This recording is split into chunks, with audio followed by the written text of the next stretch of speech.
Parliament ఎన్నికలపై Congress party దృష్టి సారించింది. దీనిలో భాగంగా కాంగ్రెస్ పార్టీ సీనియర్ నేతలతో కీలక సమావేశం ఏర్పాటు చేసింది.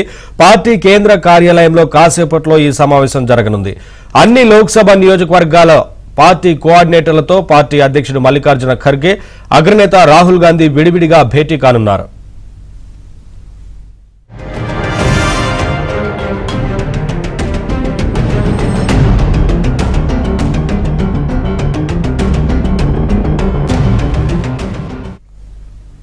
దీనిలో భాగంగా సమన్వయ కార్యకర్తల సమావేశానికి హాజరు కావాలని ఇప్పటికే ఏఐసీసీ సమాచారం ఇచ్చింది. ఈ సమావేశం కోసం ఇప్పటికే తెలంగాణ నుంచి డిప్యూటీ సీఎం భట్టి విక్రమార్క, మంత్రులు ఉత్తమ్ కుమార్ రెడ్డి, జూపల్లి కృష్ణారావు, పొన్నం ప్రభాకర్, కొండా సురేఖ, సీతక్క ఢిల్లీకి చేరుకున్నారు. మధ్యాహ్నం తెలంగాణ లోక్సభ నియోజకవర్గ సమన్వయకర్తలతో సమావేశం జరగనుంది. అయితే సీఎం రేవంత్ రెడ్డి కూడా ఢిల్లీ వెళ్తారని మొదట వార్తలొచ్చాయి. అయితే చివరి నిమిషంలో సీఎం టూర్ క్యాన్సిల్ అయింది. ఇదిలా ఉంటే ఈ సాయంత్రం 5 గంటలకు ఏపీకి చెందిన సమావేశం ఏర్పాటు చేశారు.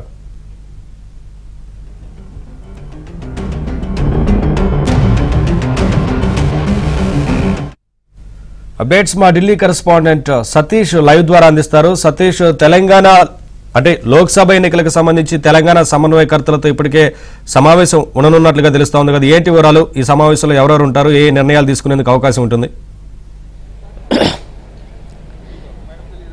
ఎస్ నరేష్, 3 గంటలకు కాంగ్రెస్ అధ్యక్షుడు ఏఐసీసీ అధ్యక్షుడు మల్లికార్జున ఖర్గే, కాంగ్రెస్ అగ్రనేత రాహుల్ గాంధీతోనే తెలంగాణ కాంగ్రెస్ నేతల సమావేశం ప్రారంభం కాబోతుంది. 3 గంటలకు జరగబోయే సమావేశంలో 2024 లోక్సభ ఎన్నికల్లో తీసుకోవాల్సిన చర్యలు కావచ్చు, పార్టీని ఏ విధంగా ప్రజల్లోకి తీసుకెళ్లాలి, ఇతర అంశాలపైన చర్చించబోతున్నారు. ప్రధానంగా ఇప్పటికే లోక్సభ పరిధిలో కొంతమందిని కోఆర్డినేటర్లుగా నియమించారు. మంత్రులే ఇన్ఛార్జులుగా లోక్సభ సీట్లకు ఉన్నారు. దాదాపు 17 లోక్సభ స్థానాలకు సంబంధించి ఇప్పటికే 10 మందికి పైగా మంత్రులందరూ కూడా ఇన్ఛార్జీలను నియమించారు. ప్రధానంగా ముఖ్యమంత్రి రేవంత్ రెడ్డి మొదలుకొని ప్రధానంగా పార్టీకి సంబంధించిన నేతలు, మంత్రులుగా ఉన్న వారంతా కూడా సీతక్క కావచ్చు, డిప్యూటీ సీఎం భట్టి విక్రమార్క కావచ్చు, ఉత్తమ్ కుమార్ రెడ్డి కావచ్చు, కోమరెడ్డి వెంకటరెడ్డి కావచ్చు, వీరందరినీ కూడా లోక్సభ నియోజకవర్గాలకు ఇన్ఛార్జీలుగా నియమించారు. ప్రధానంగా అందులో భాగంగా జరగబోతున్న సమావేశం అని చెప్పాలి, చాలా కీలకమైన మీటింగ్ అని చెప్పాలి. దేశవ్యాప్తంగా కూడా లోక్సభ స్థానాలపైన ఇప్పటికే ఇన్ఛార్జీలు నియమించారు.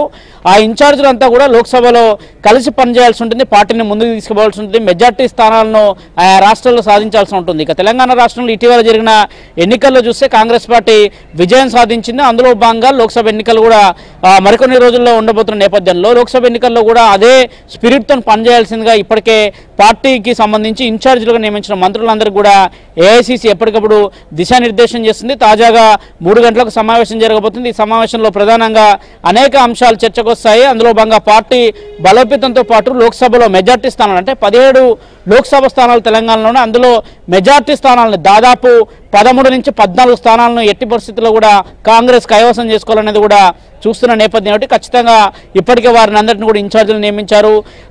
దీపాదాస్ మున్షి, ఇప్పటికే తెలంగాణ కాంగ్రెస్ ఇన్ఛార్జ్గా ఉన్న దీపాదాస్ మున్షితో ఇటీవల తెలంగాణలో కూడా ఒక సమావేశం జరిగింది. అక్కడ జరిగిన సమావేశాలు కావచ్చు, అక్కడ ఉన్న సర్వే అంశాలు కావచ్చు, సర్వేలు ఎప్పటికప్పుడు సునీల్ కనుగోలు టీం చేస్తూనే ఉంది. ఆ సర్వేలకు సంబంధించిన నివేదికను సైతం కూడా మరి కొద్దిసేపట్లో ఏఐసీసీ నేతల ముందు ఉంచబోతున్నారు. అగ్రనేత అయిన మల్లికార్జున ఖర్గే కావచ్చు, రాహుల్ గాంధీ కావచ్చు, కేసీ వేణుగోపాల్ కావచ్చు, ఈ నేతలందరితో కూడా చర్చించబోతున్నారు.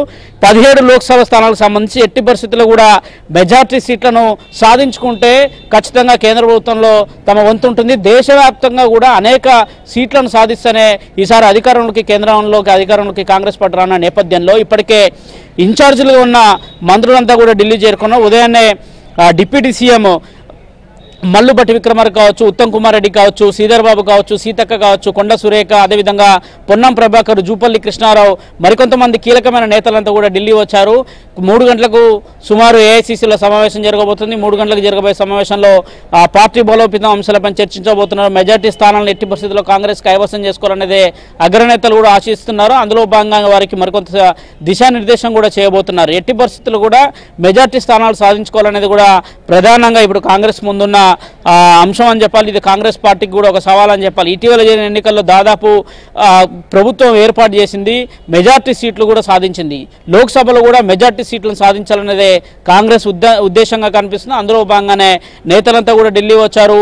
మొదట ముఖ్యమంత్రి పిసిసి ప్రెసిడెంట్గా ఉన్న రేవంత్ రెడ్డి ఢిల్లీ వస్తారని అందరూ అనుకున్నారు. ఆయన కూడా ఈ సమావేశంలో పాల్గొంటారని అనుకున్నారు. చివరి క్షణంలో ఆయన ఢిల్లీకి రావట్లేదని తెలిసింది. ఇక పార్టీకి సంబంధించిన లోక్సభ ఇన్ఛార్జ్ ఉన్న కీలక మంత్రులంతా కూడా ఉదయాన్నే ఢిల్లీకి చేరుకున్నారు. 3 గంటలకు సమావేశం జరగబోతుంది. సమావేశంలో ఏఐసిసి కూడా వారికి దిశానిర్దేశం చేయబోతుంది. ప్రధానంగా అభ్యర్థుల ఎంపిక కావచ్చు, అదేవిధంగా అభ్యర్థులను ఎవరైతే ఉంటే బాగుంటుంది, వారి యొక్క బలాబలాలేంటి, ప్రస్తుతం ఏ నియోజకవర్గాల్లో పార్టీ ఎన్ని సీట్లు సాధించింది, లోక్సభ పరిధిలో కాంగ్రెస్ పార్టీ ఎన్ని సీట్లు సాధించిన అంశంలో కూడా మరోసారి కీలక సమావేశం జరగబోతుంది. సమావేశంలో ఎట్టి పరిస్థితుల్లో కూడా టార్గెట్ లోక్సభ ఎలక్షన్లుగానే సమావేశం కొనసాగబోతుంది. దేశవ్యాప్తంగా కూడా కాంగ్రెస్ వివిధ రాష్ట్రాలకు సంబంధించిన ఇన్ఛార్జీలు కావచ్చు, ఆ రాష్ట్రాలకు సంబంధించిన పిసిసి ప్రెసిడెంట్ కావచ్చు, ఆ రాష్ట్రాలకు సంబంధించిన ముఖ్యమంత్రులు కావచ్చు, వారందరినీ కూడా పిలిచి వరుసగా వారితో సమావేశాలు నిర్వహిస్తుంది. అందులో భాగంగానే ఈరోజు జరగబోయే సమావేశం కూడా చాలా క్రూషల్ సమావేశం అని చెప్పాలి.